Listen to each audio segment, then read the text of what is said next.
Sir, could you help me move this couch in my van? Did you just say couch? I broke my arm in an accident. I can't do this myself. You likely also suffered a head injury from your accident, because this couch is clearly a futon. Yeah, my one arm's in a cast, so if you could just help me put it inside the van. You describe your problem as if it's some physical impossibility, even though you could easily move a futon using one arm by simply using leverage. Yeah. It's apparent that you require a much-needed demonstration. For educational purposes, I will move the futon into your van using one arm.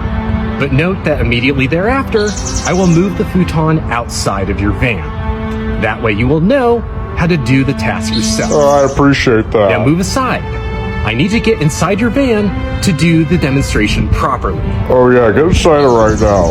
Oh, by the way, you're size 16. I think you should know that I've been observing your driving and couldn't help but notice many blunders, including but not limited to you neglecting to turn off the engine at the red light. Apparently, someone is not familiar with fuel-saving techniques, even those that are very elementary.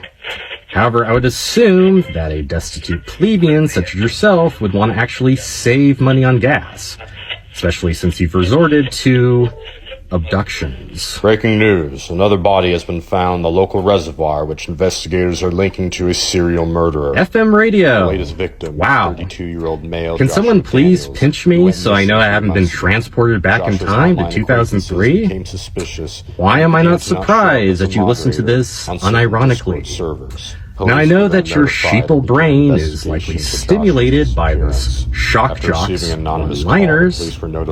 However, I'm going to need you to pay attention to the road, since I don't want you to die in an accident, or worse, suffocate from forgetting to mouth breathe. Information that could help the public. Yes, the killer has been targeting men between the ages of 25 and 40. They all have similar characteristics, all non-athletic, no girlfriend or wife to speak of, and these victims are known to have little social interaction outside of online. It rubs the lotion on its skin or else it gets the hose again. I've told you before that I will not respond to it, as I refuse to participate in your use of neopronouns. That said, it's obvious that you need a course in basic English grammar, as you obviously don't know the difference between past and present tense.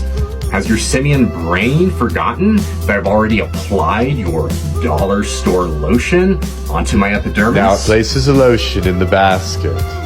That is not a basket. That is a mutilated water jug composed of recycled plastic. It places a lotion in the basket. Again, that is not a basket. This is you demonstrating your DIY crafts, which is equally as grotesque as your taste in music. Put the fucking lotion in the basket! Hi, Wyatt. I'm Agent Ron Harris at the FBI. Can I chat with you for a second?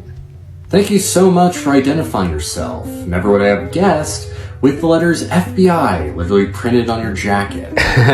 Glad to see you have a sense of humor, Wyatt. You know, you're a real lucky guy. If those officers didn't find you in that hole in the basement, it would have been a much different story. It was not a hole. This is not a reenactment of some mediocre Shia LaBeouf film. I was actually held captive in a dry well. Right. Well, you're very lucky, Wyatt. We have reason to believe that this guy who kidnapped you is actually a serial killer. Apparently you missed some days at the academy. Otherwise, you would know that a serial killer is defined as a person who kills 3 or more people over a month period. You do realize that I, a sole individual, am still alive. Well, Wyatt, we've actually found 6 more bodies so far, buried in the backyard of this home. Well, that is a mere assumption, and might I add, a logical fallacy. You forget that I observed this serial killer for over 10 days, and from my observations, he does not have the physical dexterity to subdue 6 people. Really? He kidnapped you? If this truly is your evidence, then I'm going to have a field day testifying as a witness at trial. Wait a second. Are you saying that you would testify in favor of the defense and help a guy who kept you in a well for 10 days? Just to prove a point? If I need to correct factual inaccuracies and blatant butchering of the law, then yes, it will be necessary. But Wyatt, we saved your ass. You know what? Fuck this. Hey, Bob. Yeah, what's going on, Ron? Give him my 2 weeks' notice. What? What the hell are you talking about? I'm done, Bob. I can't do this anymore.